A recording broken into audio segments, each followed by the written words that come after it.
Isa kwa meno Antene kuchuravo If I ekufa meno you No asamba tazao Oh yeah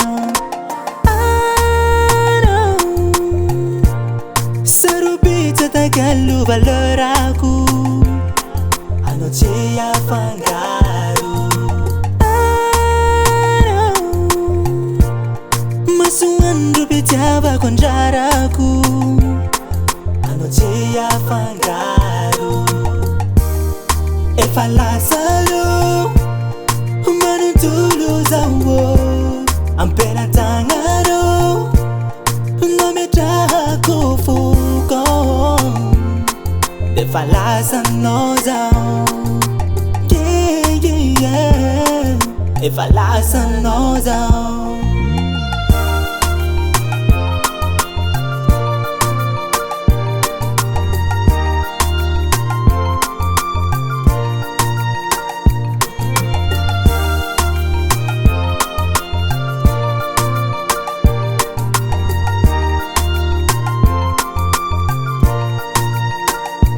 Amino Zavavungu nyaradia Namitsara namirati wa yufo zawo Ndeteko wena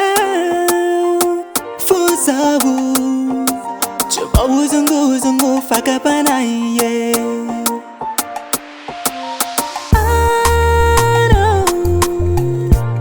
Sarubita tagalu valoraku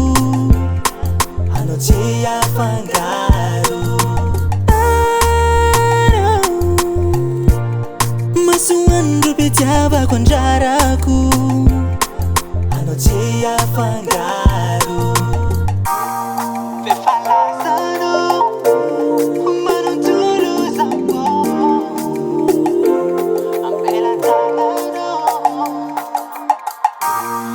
Amecha kufuko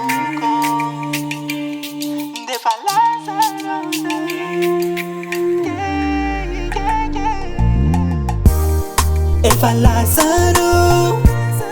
Manutulu zawo Ampela tangano Nometa kufuko Efalasano zawo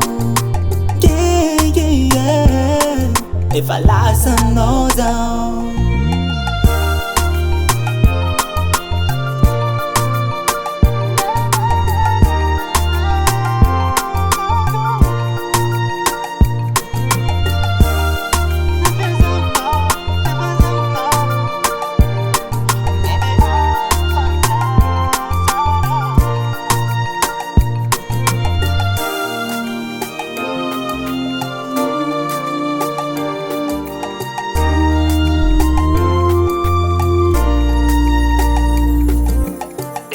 Design.